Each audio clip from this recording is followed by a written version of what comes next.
Alright guys, TacticalRab back again today. Hope you're all doing well and enjoying your day so far. The World Championship may just have ended a couple of days ago, but that does not mean that Rostermania talk has to wait. Already some indications coming out from certain teams as to what changes they might well make, and with some big free agents on the market, what changes will we see over the coming weeks? Very much intrigued to your thoughts in the comment section below. Hit the like button if you enjoy. Subscribe if you're new as always, I'd greatly appreciate it. Really upset the channel. Thanks very much indeed for doing that 100 Thieves. Los Angeles Thieves, as well they should, celebrating the victory in fantastic fashion. 100T always do a great job of this, celebrating the championship victories they have internally as an organisation. Just inspires future success. One of the teams that almost certainly will not be making a change, of course, is the Thieves, because like their entire model this year was like, we're not going to change anything, except from they did bring Shane in, they did put Kenny on a sub, they changed a few things internally, but as the 4 guys they had on their team, they didn't change anything at all. It's worked out for them. But there's no way now anything is going to change going into next year, looking to, well, not just do the back-to-back, but go even further than that. And of course, well, FaZe are trying to get their revenge immediately. We've already seen the drama that's happened after the World Championship concluded. RC says this, this 5-hour flight, and we can see Drazah here in the background. And as Octane says, when I won, I looked to my left to see the birds take it off,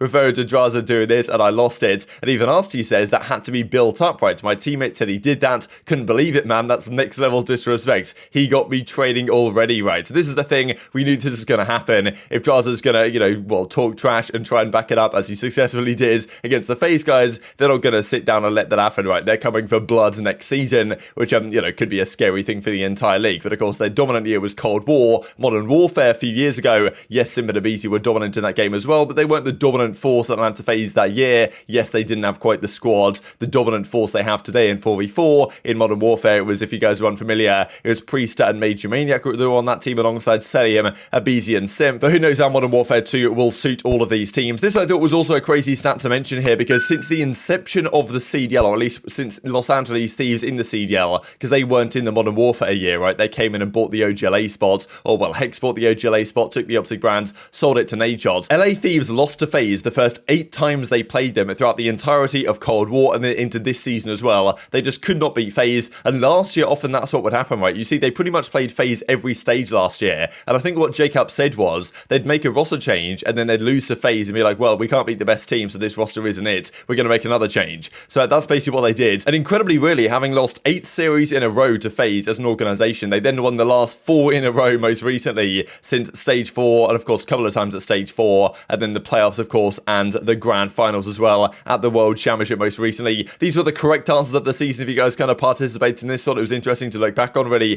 Predictions for the season, champions, runner-up and champs, all this type of stuff. I feel like MVP Cellium would have been relatively difficult to predict, but still obviously makes sense. I think a lot of people had Pred as the Rookie of the Year, in fairness. This, I think, would have been the most impossible one to pick. Teams that won a major, OpTic, Gorillas, Surge, and Thieves. Like, there's no way that those 4, there's no way anyone predicted that, to be honest. Going into the season, this firstly from Parasite as well, given we're going to talk about Rostermania stuff, he's talking about, he's enjoyed his time on the flank and the reverse sweep, but he's looking to get involved to some degree with a CDL team next year. Content around the CDL is great, but I really want to coach or assist a team next year. I know I can make a real difference, and there aren't many more qualified to do so, can't wait. So I definitely think Parasite can be a greater feature to a team like that. You imagine what Shane did, right, going into Los Angeles Thieves. The team gives him so much credit for what he did. And often, like, nowadays, it's not really a one-man show. That's what people have said about Parasite, is like, okay, if he comes in as, like, the head coach of a team or the sole coach of a team, then maybe friction, chemistry, whatever, might not be the best, right? I think Nature has actually said that himself in the past. But put Nature within a coaching system with maybe a head coach, and Parasite's more the analytical side of things, I think that can be a great setup, right? So hopefully Parasite gets an opportunity. I'm sure there will be teams knocking, right, because we've seen what Shane and others have been able to accomplish in terms of, well, bringing new ideas to the table. And some of these organizations, I think Parasite can do a similar thing elsewhere. Let's talk then about some of these rosters and which teams might want to change. As Friday points out right here, these are the average placements for the teams this season. Thought it was kind of crazy, actually, because FaZe this year, last season, I think their average placing was 2.25,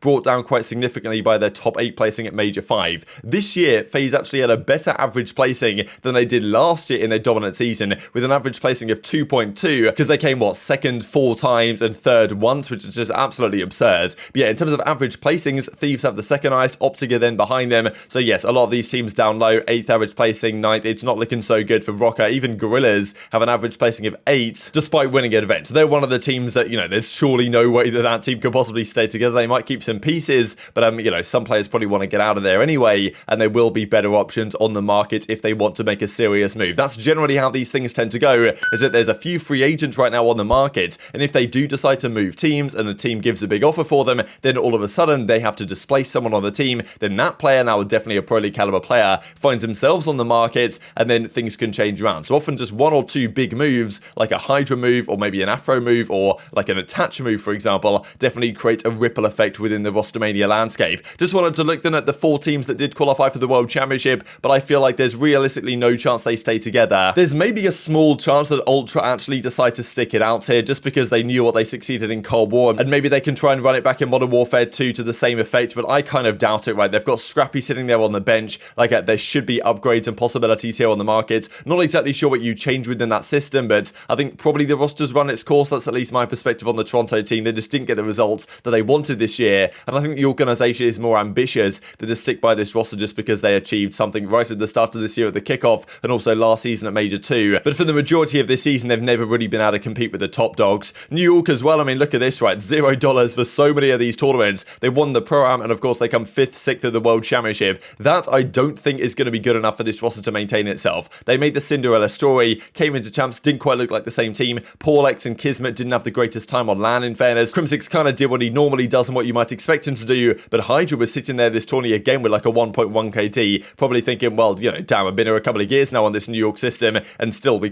are barely making champs, and then even when we do make champs, we can't get a decent result, right? So that's one question. Boston Breach, another one, right? I imagine they have more ambition than where this team was, but still a great successful year from them, all things considered. Even making champs, I think, was solid for this team, but they will need to make some moves if they want to actually upgrade their roster. And London in a similar boat. Good team, got that 3rd back at Major 1, but didn't quite have enough as the season progressed, and Afro is probably sitting there in a similar situation to Hydra, thinking, you know, is there better opportunities out there, given the fact that both of those players are free agents. The other question to note actually is on the Seattle Surge, just because they of course came 3rd at the World Championship. They won Major 3. Great season, and really turnaround season for them as an organisation. Pred, Sib, Mac and Accuracy. What do you do if you're Surge though? Because there's been a big question, do you try and upgrade on Accuracy? There are more Slay heavy, higher firepower ARs out there that they could try and acquire that might upgrade their team. Could you also upgrade Mac as well? Like if Hydra is a free agent, could Seattle say, hey Hydra, come and join us in place of Mac? Have Hydra and Pred as your SMG duo, Pred being like the faster guy, Hydra being the slightly slower guy, then Sib as the flex, and then a dominant main AR? Like that sounds pretty scary to me. But Accuracy does bring a lot to the team outside of that, and do they want to get rid of Mac anyway? Bit of a question mark. So they honestly might stick it out, but I kind of doubt it, because having Pred and Sib on their team gives them a lot of cards to make some really blockbuster moves in this offseason if they really do want to take their team to the next level. Let's dive into some of the tweets then and imply what might actually happen here instead of just pure speculation. But in fairness, this is kind of speculation because we've seen Zero and Nastie on a dinner date right here. Doug St. Martin's getting ready for the intel as well. Sky says, who's got the intel? Florida, a team we're going to discuss here in a second actually as well. Now, well, this one, Proloot, I'll show all the doubters next year. That was kind of one of the talking points about OpTic this season. Would Proloot stay? Where would Proloot go? Rambo reckoned that Proloot's easily a good enough player to get a spot in the Pro League. Proved to be a very solid player when he was on OpTic briefly this season, so he could get an offer somewhere as well. Definitely a player that I think will be on the radar. This also, like, it's a song from Insight, but the song is never going to be the same. So I just had to mention it because this is peak off-season Rostermania type content where people are tweeting this out and people are like, oh wow, Rostermania is officially happening for the Toronto Ultra. This is also from Clayster, right? He is officially a free agent in 6 days' time. An unrestricted free agent for the first time since 2013. So he had 4 offers from different teams this season that never worked out because New York effectively didn't want to sell him, loan him, whatever. He may, if any of those offers remain, still have some opportunities coming very soon. So Clay could be a guy. I don't really think Clay to Seattle makes too much sense, but there are teams that I think Clayster could make sense to. We might see here in a second, but he's saying that every single year, pretty much, I guess 2014 because from OpTic onwards, but he wasn't even an unrestricted free agent before Modern Warfare because he was still technically contracted to E United because they didn't get a spot in the franchise side. Crimsix, of course, on the New York side, also a bit of a question mark there. What do they do with Crim? Do New York want to build around Crim? I think that probably does make a fair bit of sense as an organisation. They might well be happy with what Crim has brought to the team. But if you ask Hydra, right, your star player, and you ask him, look, do you want to either keep Crimsix or not? You just see what he has to say, right? Because if he is down to keep Crimsix and keep running it back with Crim and Hydra, then I guess you try and go for it. But if Hydra's like, well, no, I'd prefer to leave, then what do New York do, right? Do they say, okay, yeah, we'll give you a bag and get rid of Crimsix just to keep you on the team? Or what's the option there? So I think there's some big questions for these teams to answer. Scrappy, of course, another big name. We kind of expected him to get a spot earlier than this. It seems almost certain he'll get a spot somewhere into this upcoming season. Toronto do have him contracted. That would, I suppose, make the most sense for either Cammy or Inside, and that's the thing. But if Scrappy gets a spot for one of those two guys, then one of those two guys will certainly, well, get a spot elsewhere, you would imagine as well. So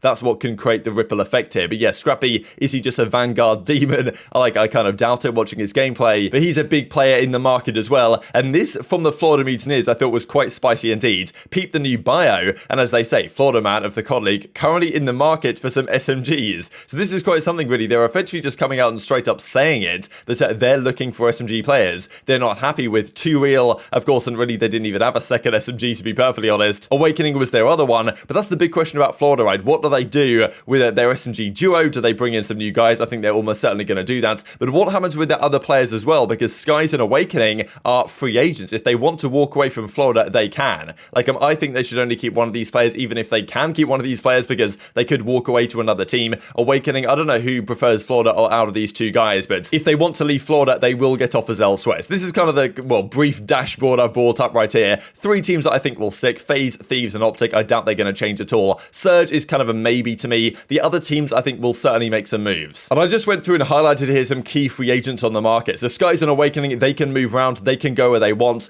Maybe an Awakening with a Clayster or something on some team could be kind of interesting. Afro as well is a key player of note because a lot of pro players rate him very highly and would love to have him as one of their SMG pairings. Whether Afro thinks that he wants to leave London, join a team with more ambition, who knows? But what does that mean for London? I do also wonder whether Clayster to London could be an opportunity, just because we've heard that discussion in previous years that Clay and London was a talking point there, and maybe Clayster can get better action out of these younger guys than Zero was able to achieve this year. I don't know, I still rate Zero as a player, but maybe he doesn't have quite that element of his kind of leadership character that Clayster might. Interesting question there. Gorillas to me are a big one because they've got some big name players here: Slasher, Hook, Neptune, Spard, of course. Asim is on the bench, Gunless is on the bench as well. Not exactly sure their status as players, but they're a team with a lot of resources that can make some serious moves. So LAG I think will be a big player. And then we've got the Rocker and the Subliners question, because Attach is a free agent, as I think is Priester and Standy. So I don't know where they're going to go if they want to leave, but Attach will get offers elsewhere from arguably better teams. And then we've got the whole Clayster discussion and Hydra, right? So really it just takes a few big name free agents here, the likes of maybe an Awakening, maybe an Afro, maybe a Hydra, even an Attach or a Clayster or whatever. And some teams like a Gorillas or a Boston or even a Toronto to say, okay, we want to get that guy. We're going to pay the bag, get that guy on our team. And then all of a sudden, maybe Scrappy comes in for Cammy, and Cammy's a free agent, and now Crimsix is thinking, okay, can we bring Cammy to our team? Then Paul X is gone. Then Paul X, where does he go? It could create a massive ripple effect. So I think we've got some early indications that Florida are going to make some SMG moves. Outside of that, not too much to say. But what SMGs would they even pick up, right? So you've even got Temp as well, who might be on the market as well. He probably wants to leave Paris. Even if they extend his contract, he could well get bought out there by a team like a Boston or something. Who knows? So tough to say what's going to happen over the coming weeks. Just wanted to mention a few more things here from Novas, the general manager of the Seattle Surge. Says, hold your heads high, this is only the beginning, right? So maybe implying that these 4 will stay together going into next year. Of course, one of the other players is Attach. Of course, many of these guys that are on this list right here aren't free agents, but Hydra and Attach most certainly are. They can go where they want. Where will they end up? That's a big question mark. Some have even said bring Attach into Seattle Surge as their main AR and move accuracy to head coach, which might be an interesting idea as well. Just to look at some of the numbers actually from the World Championship in the overall KDs, Cellium at a 1.32. In the end, his KD went from a 1.47 before the Grand Finals down to a 1.32, but still not a bad tourney from him. Dashy second up as predicted. Pred actually with a 1.13. I think his KD in Search and Control was pretty much even, but he had a 1.28 in hardpoint, which is just so ridiculous. That's actually insane. The highest SMG on this list, ahead of Kenny, and then Hydra right at a 1.08. So definitely some players to keep your eyes on here. There's also dimension from Hitch, right? Going into the off-season, he's often going to do some off-season show matches and stuff like this. We've got Black Ops 1, we've got Modern Warfare 3, Modern Warfare 2, and Black Ops 4 that maybe are on the horizon for something. And just to mention this here from CDL Pal as we close out the video, thought this is pretty good. You've been around Call of Duty too long when you recognize all the e-girls in this image. I guess Yannick Garcia isn't really an e-girl, but you know what I mean. Very much intrigued to your thoughts on all this stuff in the comment section below. Hope you guys enjoyed the video. If you did enjoy it, hit the like button, tell us YouTube gods, this is a good video, and I was like you should see it as well. And I'm growing the competitive Call of Duty community. Thank you for watching as always, take care of yourselves, and I'll see you next time.